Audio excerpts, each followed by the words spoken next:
بسم الله الرحمن الرحيم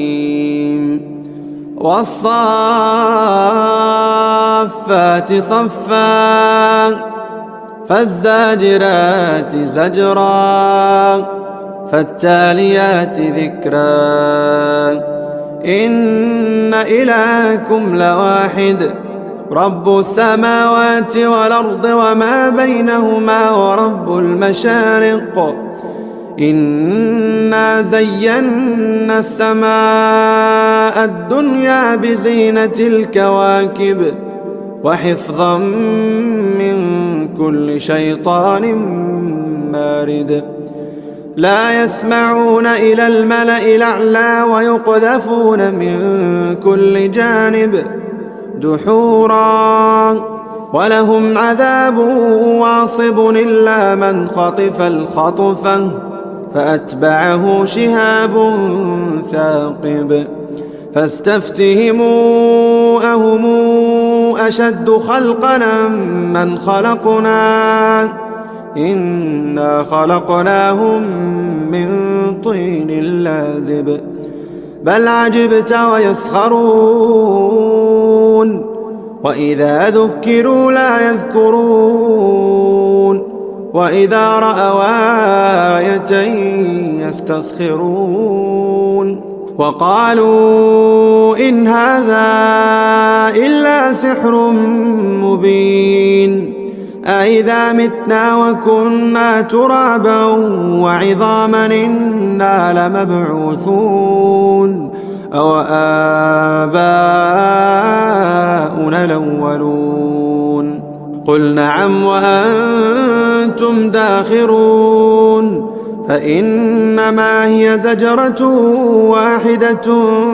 فإذا هم ينظرون وقالوا يا ويلنا هذا يوم الدين هذا يوم الفصل الذي كنتم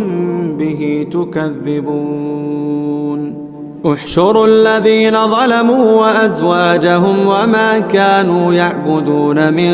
دون الله فاهدوهم إلى صراط الجحيم وقفوهم إنهم مسؤولون ما لكم لا تناصرون بل هم اليوم مستسلمون وأقبل بعضهم على بعض يتساءلون قالوا إنكم كنتم تأتوننا عن اليمين قالوا بل لم تكونوا مؤمنين وما كان لنا عليكم من سلطان بل كنتم قوما طاغين فحق علينا قول ربنا إنا لذائقون فأغويناكم إنا كنا غاوين فإنهم يومئذ في العذاب مشتركون إنا كذلك نفعل بالمجرمين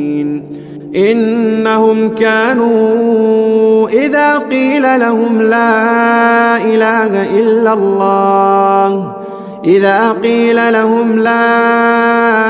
إله إلا الله يستكبرون ويقولون أئنا لتاركو آلهتنا لشاعر مجنون بل جاء بالحق وصدق المرسلين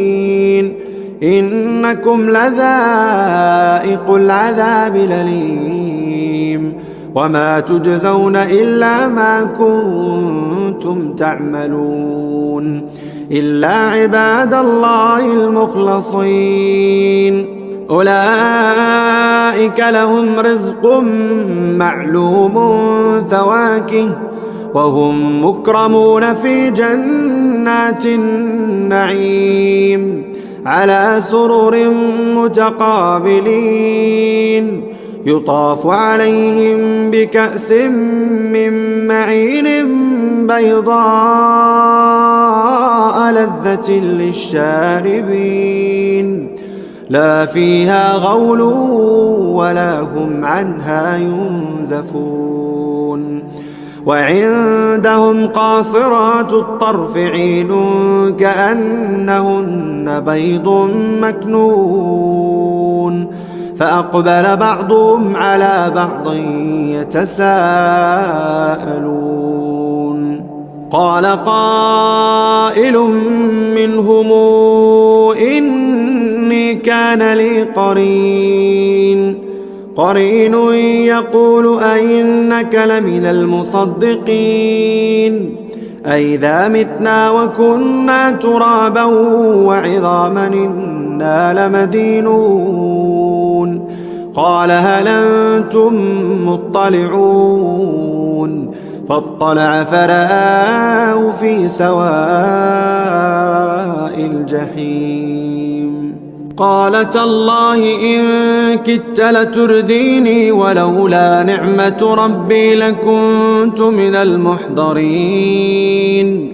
أفما نحن بميتين إلا موتتنا الأولى وما نحن بمعذبين إن هذا لهو الفوز العظيم لمثل هذا فليعمل العاملون